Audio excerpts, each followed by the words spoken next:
Dear learners and all classes viewers, আজকে আমরা নবম শ্রেণীর অনুক্রম ও ধারা অধ্যায়ের ৩৯ পৃষ্ঠার সমাধান নিয়ে হাজির হয়েছি। আজকের পর্ব হচ্ছে ৯ নম্বর পর্ব। এর পূর্বে আমরা আরও ৮টি পর্বের ভিডিও আপলোড দিয়েছি science and mathematics education YouTube channel এবং সায়েন্স অ্যান্ড ম্যাথমেটিক্স এডুকেশন এই গ্রুপে।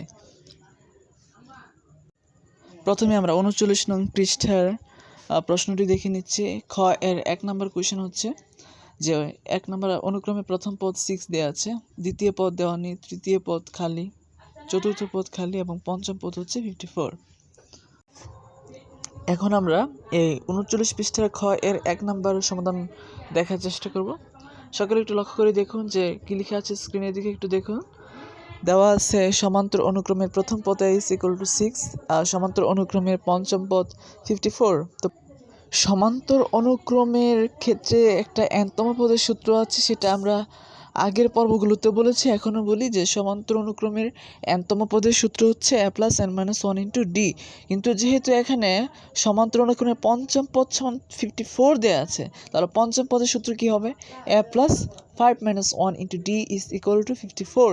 কেন এখানে 5? কারণ 5 হচ্ছে এখানে পদ সংখ্যা, বা এখানে a প্লাস ভিউয়ার্স, আপনারা স্ক্রিনের দিকে লক্ষ্য করলে দেখতে পাচ্ছেন যে এর মানে এখানে 6 দেওয়া আছে এবং 5 থেকে 1 বিয়োগ করলে কিন্তু 4 থাকে, আর 4 এর সাথে ডি গুণ অবস্থা আছে, আমরা সেটাই লিখেছি, সমান আছে 54।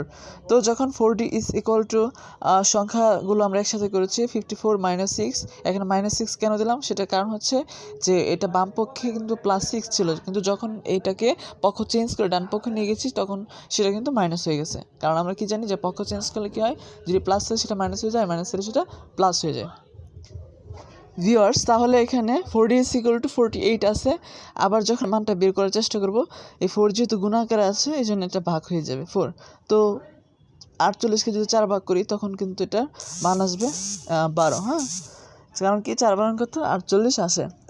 এখন যেহেতু আমাদেরকে এখানে দ্বিতীয় পদ, তৃতীয় পদ, চতুর্থ পদ এগুলো মান বের করতে হবে, যেহেতু আমরা ডির মান জেনে গেছি তাহলে কিন্তু আমরা আর এইগুলো বের করতে সমস্যা হবে না ইনশাল্লাহ। তাহলে আমরা জানি সমান্তর অনুক্রমটির nতম পদ is equal to a + n - 1 × d। স্ক্রিনের দিকে লক্ষ্য করলে আপনারা দেখতে পাচ্ছেন যে এখানে a এর মান 6 দেওয়া আছে এবং d এর মান 12 আমরা পেয়েছি। তো এই মানগুলো আমরা এখানে বসিয়ে দিয়েছি জাস্ট, তারপরে এটা ক্যালকুলেশন করলে আসে 12n - 6। যেহেতু আমরা এটা পেয়ে গেছি, সুতরাং দ্বিতীয় পদ সমান 12 × 2 - 6। এখানে 2 কোত্থেকে আসলো? কারণ হচ্ছে n এর মানে এখানে 2, মানে এটা হচ্ছে পদ সংখ্যা।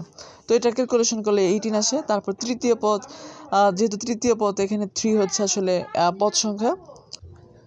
এখন শুধু আমরা এখানে n এর স্থানে পদ সংখ্যাটা বসিয়ে দিলে কিন্তু আমরা বিভিন্ন পদের মান পেয়ে যাচ্ছি। তো আসলে খ এর 1 নম্বর উত্তর এটাই। খ এর 2 নম্বর প্রশ্নটি হচ্ছে যে প্রথম পদ খালি আছে, দ্বিতীয় পদ -3, তৃতীয় পদ 2, চতুর্থ পঞ্চম পদ খালি এবং ষষ্ঠ পদ হচ্ছে 17। ভিউয়ার্স, খ এর 2 যে সকল তথ্য দেওয়া আছে আমরা সেগুলো প্রথমে লিখেছি, যে এখানে অনুক্রমটি দ্বিতীয়, তৃতীয় ও ষষ্ঠ পদ যথাক্রমে -3 to 17। অনুক্রমটির সাধারণ অন্তর কত হবে? আমরা জানি যে কোনো পদ এবং তার পূর্ববর্তী পদের পার্থক্য হলে সেটা সাধারণ অন্তর বের করতে পারি। তো কী লিখি আমরা? এখানে 2 লিখেছি প্রথমে, -3। তো এটা যদি আমরা 2 - কী হয়? প্লাস হয় 3, 2 আর 3 যোগ করলে কত? 5 আসে। আমরা জানি সমান্তর অনুক্রমে nতম পদ a + n - 1 × d। প্রশ্ন মতে a + 2 - 1 × d is equal to -3। এখন বলতে পারেন যে এখানে 2 আসলো কেন? কারণ এখানে হচ্ছে যে দ্বিতীয় পদের মান কিন্তু এখানে -3 এটা আসার কথা, এই জন্য এটাকে যদি আমরা ক্যালকুলেশন করি তাহলে এটার মান আসে -8। তারপর দেখেন আপনারা একটু লক্ষ্য করে দেখুন যে সুতরাং nতম পদ কী হবে? a + n - 1 × d। তো এর মান কিন্তু -8 আমরা অলরেডি পেয়েছি, প্লাস n - 1 ইন্টু হচ্ছে, তো এটাকে যদি আমরা এখন ক্যালকুলেশন করি তাহলে মান আসে কত? 5 এর -13। তো এখন আমরা সহজেই কিন্তু চতুর্থ পদ এগুলো বের করতে পারি। এখন আমরা যদি চতুর্থ পদ নির্ণয় করতে চাই তাহলে শুধু আমরা কি করব?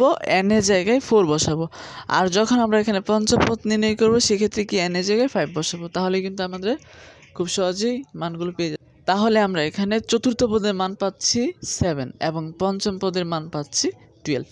ক্ষয়ের 2 নম্বর উত্তর এটাই। এখন আমরা দলগত একটা কাজ দেখব।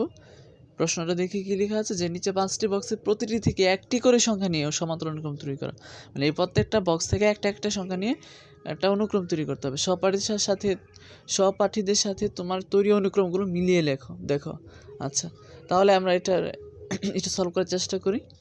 তো এটাকে যদি আমরা প্রত্যেকটা বক্স থেকে একটা একটা সংখ্যা নিয়ে অনুক্রম তৈরি করি, তাহলে উত্তর আসে আমাদের 1 নাম্বার 2 4 6 8 10, তারপর 2 নাম্বার হচ্ছে 3 10 17 24 31, 3 নাম্বার হচ্ছে 5 10 15 20 25, 4 হচ্ছে -12 -9 -6 -3 -0, এবং পঞ্চম হচ্ছে যে -4 -8 -12 এবং -16। ভিউয়ার্স, আজকের ভিডিও এই পর্যন্তই। তো পরবর্তী পর্ব দেখার আমন্ত্রণ জানিয়ে আমি আমার ভিডিও এখানে শেষ করছি। সবাইকে অসংখ্য ধন্যবাদ। ভালো থাকুন, সুস্থ থাকুন এবং সায়েন্স অ্যান্ড ম্যাথমেটিক্স এডুকেশন গ্রুপের সাথেই থাকুন। ধন্যবাদ।